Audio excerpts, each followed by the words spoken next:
శ్రీదత్త శరణం మమ. జయ గురుదత్త శ్రీ గురుదత్త. వికుండల పూర్వజన్మ వృత్తాంతం.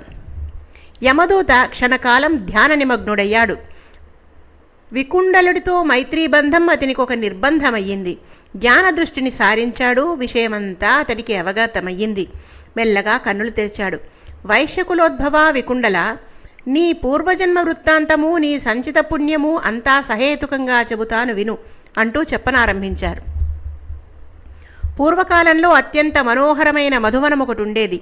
ఆ వనంలో శాకలి అనే మహర్షి తపస్సు చేసుకుంటూ ఉండేవారు. అధ్యాపనలతో శిష్యవత్సలుడై కాలం గడిపేవారు. తేజస్సులో అతడు బ్రహ్మ సమానుడు. అతని ధర్మపత్ని రేవతీదేవి. ఈ దంపతులకు నవగ్రహాలలాగా 9 పుత్ర సంతానం కలిగారు.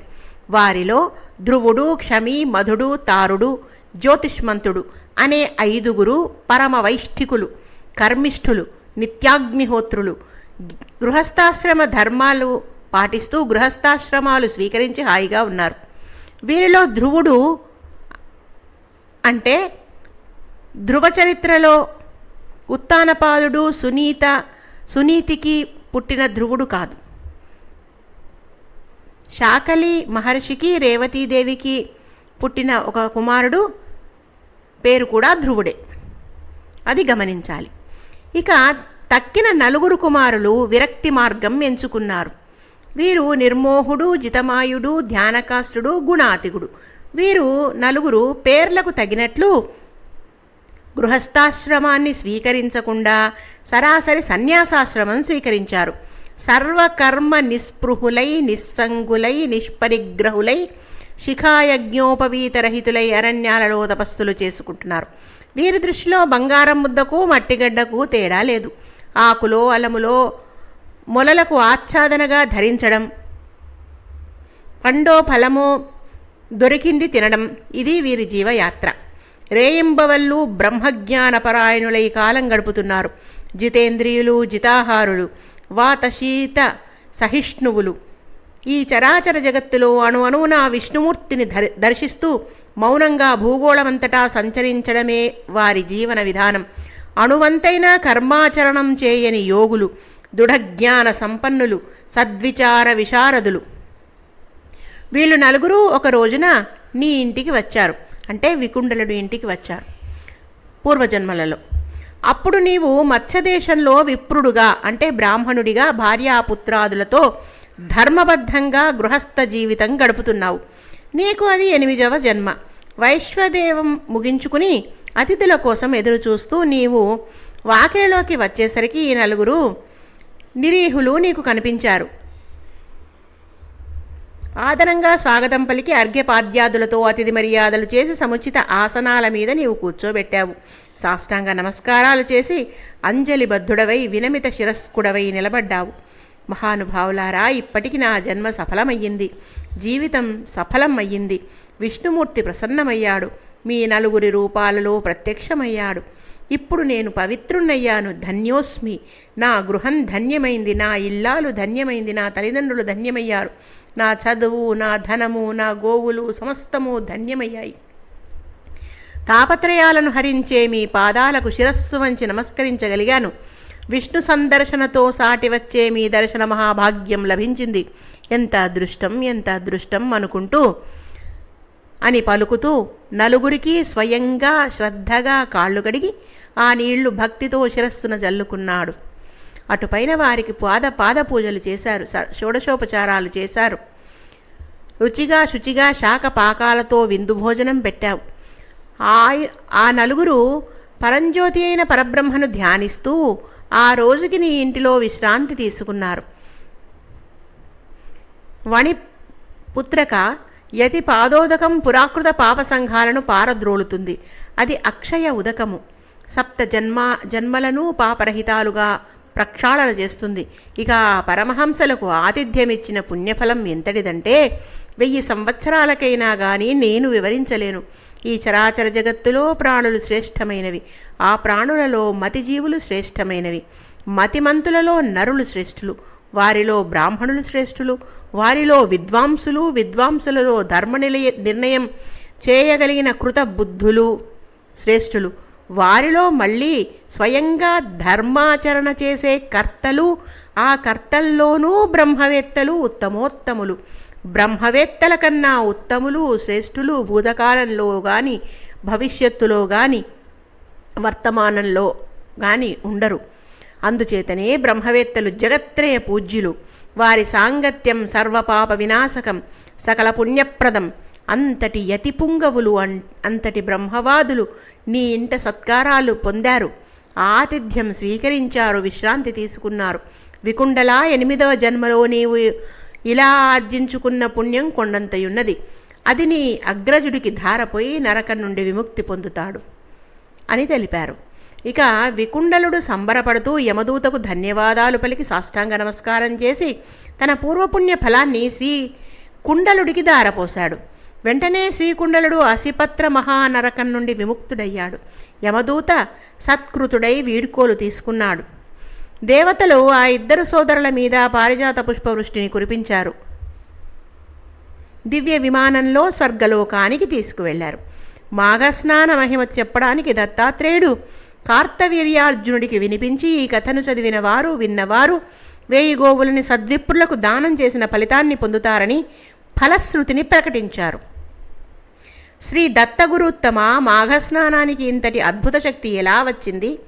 ఒక్కసారి స్నానం చేస్తే గత జన్మల పాపాలు తొలగిపోవడం, మరోసారి చేస్తే స్వర్గలోకం స్వాధీనమవ్వడం ఆశ్చర్యకరంగానున్నది. వణిత్ కుమారుడు ఘోర పాపాలు చేసినా మాఘస్నానంతో విముక్తుడై స్వర్గానికి చేరుకోవడం మరీ వింతగానున్నది. ఈ రహస్యమేమిటో బోధించమని తెలుసుకోవాలని కుతూహలపడుతున్నాను స్వామి, దయచేసి అనుగ్రహించు అన్నాడు. అప్పుడు కార్తవీర్యార్జునుడితో శ్రీ దత్తాత్రేయ స్వామి మాఘస్నాన విధిని గూర్చి ఇలా తెలిపారు. కార్తవీర్యార్జున, సలిలానికి సహజంగానే మలపంకిలాలను ప్రక్షాళన చేసే శక్తి ఉన్నది. అది స్వయంగా నిర్మలము. స్నానం చేస్తుంటే ప్రాణానికి హాయిగా ఉంటుంది. క్లుప్తంగా చెప్పారంటే నీరనేది ద్రావకం, దాహకం, ధారకం, పోషకం. తనలో మునిగిన వస్తువులని క్రమక్రమంగా మలినాలను వదిలిస్తుంది, పొరలు పొరలుగా తనలో కలుపుకుంటుంది కనుక ద్రావకం. పాపాలను దహిస్తుంది కనుక దాహకం. జీవకోటికి ప్రాణాలు నిలుపుతుంది కాబట్టి ధారకం. పోషిస్తుంది కాబట్టి పోషకం. వేదాలు సైతం యోపామాయతనం వేద మొదలైన మంత్రాలతో నీటిని నారాయణ రూపంగా కొనియాడుతున్నాయి. అంతేకాదు, గ్రహాలలో సూర్యగ్రహం, నక్షత్రాలలో చంద్రబింబం, మాసాలలో మాఘమాసం ఉత్తమోత్తమాలు. ఈ మాఘమాసాన నిర్మల ప్రాతకాల వేళ సూర్యుడు మకరంలో ఉన్న శుభగడియలలో గోష్పాదమంతటి అనగా ఆవు డెక్క అంతటి నీటి పడియలో స్నానం చేసినా చాలు, ఎంతటి పాపిష్టినైనా అది స్వర్గాన్ని చేరుస్తుంది.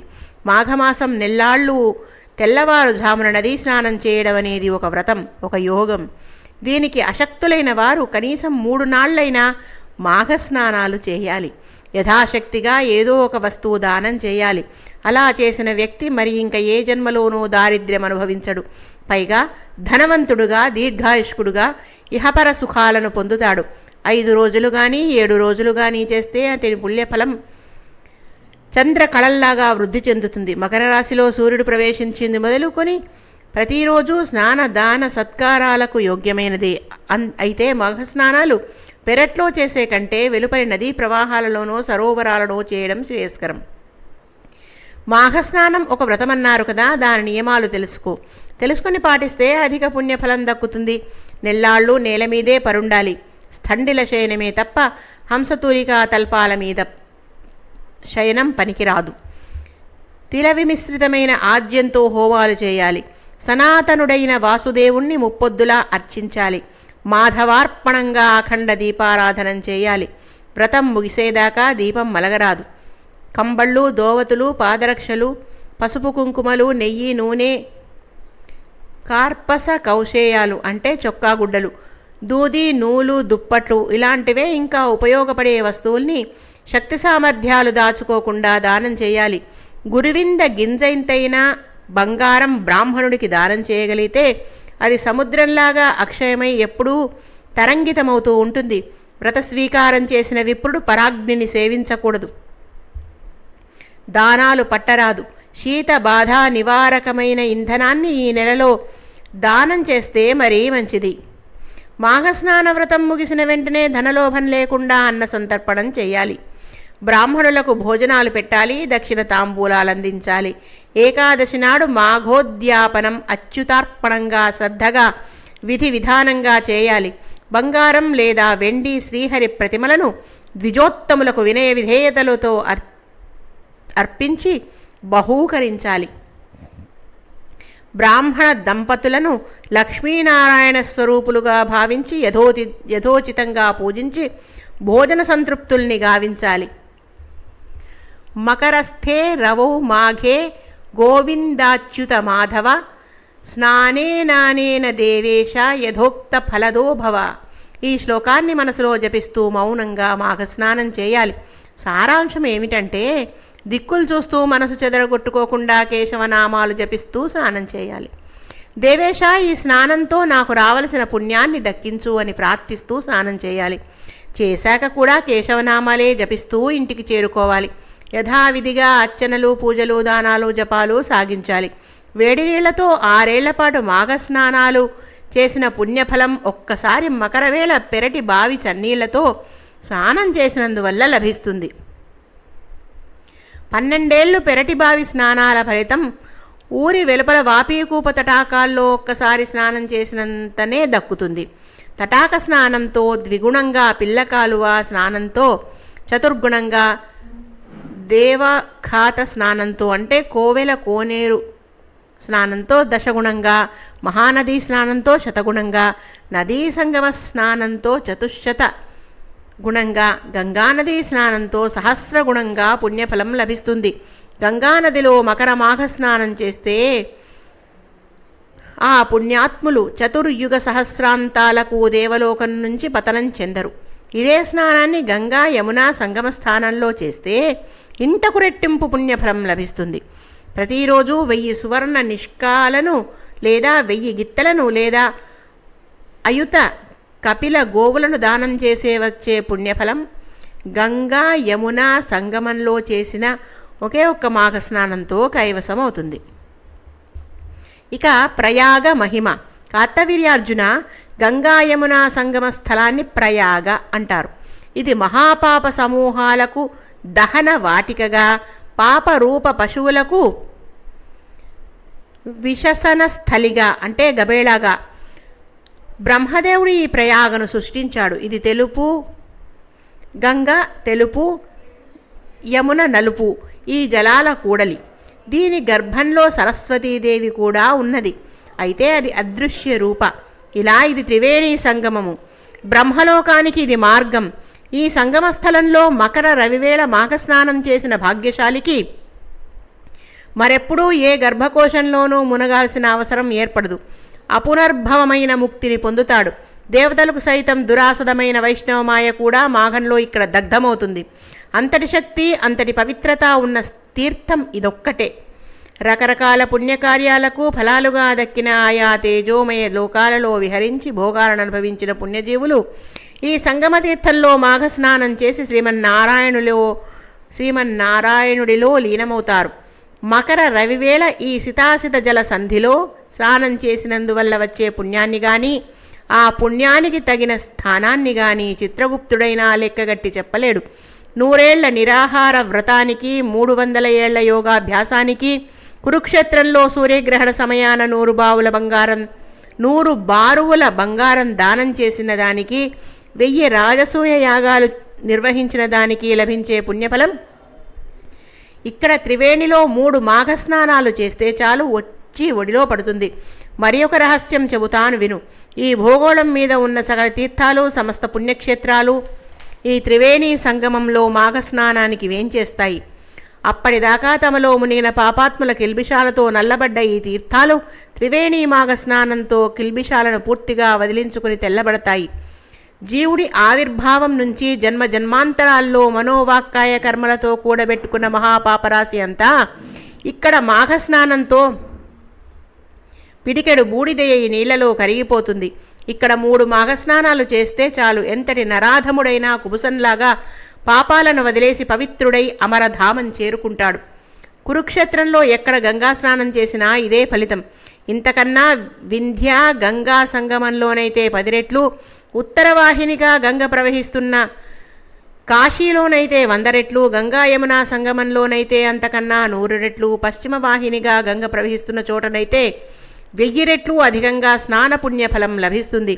అర్జున, పశ్చిమ వాహినిగా ప్రవహిస్తున్న గంగా నది దర్శిస్తే చాలు బ్రహ్మహత్యా మహాపాతకం కూడా తొలగిపోతుంది. పశ్చిమంగా ప్రవహించే గంగానది కాళిందిలో సంగమించిన చోట మాఘస్నానం చేస్తే కల్పకల్పాంతర సంప్రాప్తాలైన నిఖిల దోషాలు అస్తమిస్తాయి. అందుకనే ఈ త్రివేణి సంగమాన్ని అమృతము అని కల్పకల్పాంతరాల నుండి కీర్తిస్తున్నారు మన మహర్షులు. ఇక్కడ మాఘ స్నాన ముహూర్తం దేవతలకు సైతం కష్టసాధ్యం. అణిమాది గుణసిద్ధులైన యోగీశ్వరులు, బ్రహ్మజ్ఞానులు సతీ సమేతులై హరిహర విరించి పురంధరులు, ఆదిత్యులు, మరుత్తులు, గంధర్వులు, లోకపాలకులు, యక్షులు, గుహ్యకులు, కిన్నెరలు, నాగులు, అలాగే ఘృతాచి, మేనక, రంభ, ఊర్వశి, తిలోత్తమ ప్రభృతి, అప్సరో బృందము, పితృదేవతా గణము అందరూ ఈ త్రివేణి సంగమంలో మాఘస్నానం చేయడానికి వస్తారు. కృతయుగంలోనైతే స్వస్వరూపాలతోనూ, కలియుగంలోనైతే ప్రచ్ఛన్న రూపాలతోనూ అంటే అదృశ్య రూపాలతోనూ వచ్చి స్నానాలు చేసి వెళతారు. ఈ ప్రయాగలో ముమ్మారు మాఘస్నానం చేసిన వారు 1000 అశ్వమేధాల కన్నా అధిక పుణ్యఫలం పొందుతారు. వెనుకటికి కాంచనమాలిని ఇలాగే త్రివేణిలో 3-4 మాఘస్నానాలు చేసి సంపాదించుకున్న పుణ్యాన్ని ఒక రాక్షసుడికి ధారపోసింది. దానితో ఆ పాపాత్ముడు కలికల్మష విముక్తుడైనాడు అని దత్తాత్రేయుడు పలికారు. శ్రీ దత్తాత్రేయుని నోట ప్రసంగవశాత్తు ఈ మాట వచ్చింది. అంతే కార్తవీర్యార్జునుడు పట్టుకున్నాడు. స్వామి, స్వామి, ఎవరీ కాంచనమాలిని, ఎవడా రాక్షసుడు, వీరిద్దరూ ఎలా కలుసుకున్నారు, ఆవిడ తన పుణ్యాన్ని ఎందుకు ధారపోసింది, తెలుసుకోవాలని కుతూహలంగా ఉన్నది. అత్రిసంతతి భాస్కర, అది పుణ్యప్రదమైనదని నీవు భావిస్తే దయచేసి నా కుతూహలాన్ని తీర్చు స్వామి అని వేడుకున్నారు.